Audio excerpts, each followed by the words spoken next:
আসসালামু আলাইকুম বন্ধুরা, কেমন আছেন? আশা করি সকলে ভালো আছেন। আজকে একটা দুঃখের খবর, যেটা হচ্ছে আমার খরগোশটা প্রেগনেন্ট ছিল। আপনারা অনেকেই জানেন, বাচ্চা দিবে।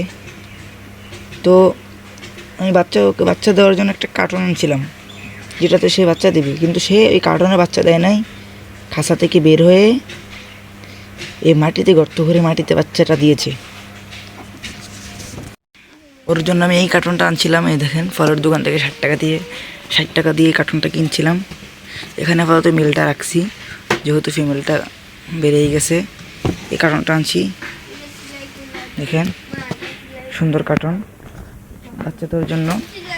ওই কার্টুনে বাচ্চা দেয় নাই, ও বের হয়ে গেছে। বের হয়ে গর্ত খুঁড়ে গর্ততে বাচ্চা দিয়েছে।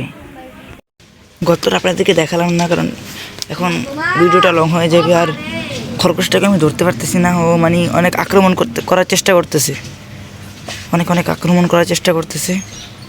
4টা বাচ্চা দিয়েছে, কত সুন্দর দেখে। বাচ্চাগুলো কিন্তু একদম পরিপূর্ণ, একদম পরিপূর্ণ হয়েছে। এই দেখেন কি কিউট কিউট বাচ্চাগুলো।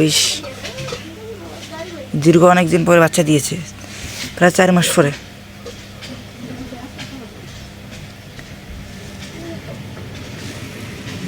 অনেকটা খারাপ লাগতেছে আমার।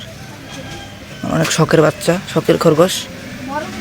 অনেক দিন যাবৎ বাচ্চার জন্য আশা ছিল বাচ্চা হবে। এখন 4টা বাচ্চা হয়েছে, 4টা বাচ্চাই মরা। এখন কীভাবে বললো, আমি এটা রাত্রের 11টার দিকে দেখছি, 10টার দিকে ছুটছে, 11টা 12টার দিকে দেখতেছি পশম তুলতেছে। তো পশম তুলে ভাবছি বাচ্চা দেবে, এজন্য তুলতেছে। বরাবর কালকে 1 মাস হয়েছিল, পশম টশম তুলতেছে, বাচ্চা দিবে। 1 মাস হয়ে গেছে, তো দিয়েছে বাচ্চা। এখন থেকে খরগোশের লোম টুম উঠানো, শরীরের খরগোশটাও চিকন হয়ে গেছে। তাই বুঝলাম যে শিওর কনফার্ম আমি বাচ্চা দিয়েছে। দেখেন কতগুলো লোম তুলছে, দেখেন।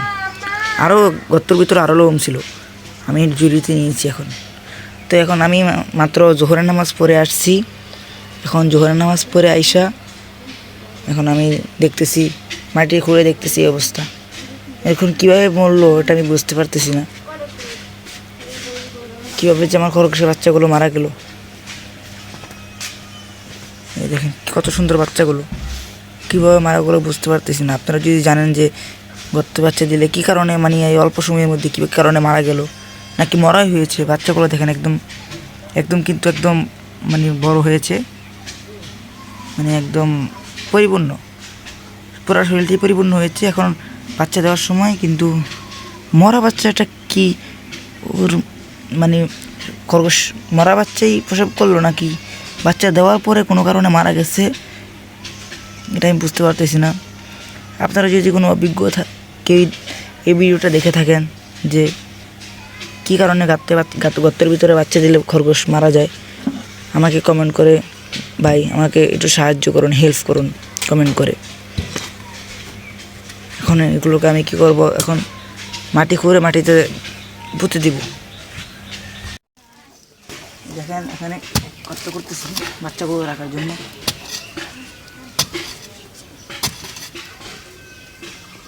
বন্ধুরা, এখন গর্ত খুঁড়া শেষ।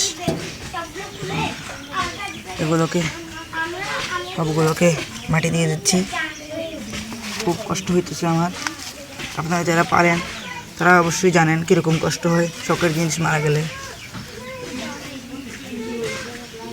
এগুলো আর কি করবো, এগুলো এখানে দিয়ে দিই।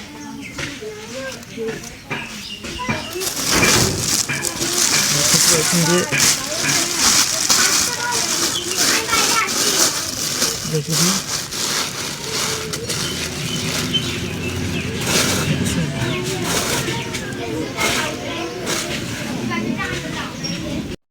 বন্ধুরা, এখন মাটি দেওয়া শেষ।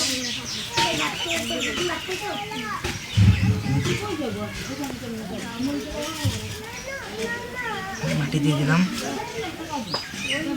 সবাই দোয়া করবেন আমার খরগোশগুলোর জন্য, যাতে সামনে সুস্থ সবল বাচ্চা দিতে পারে।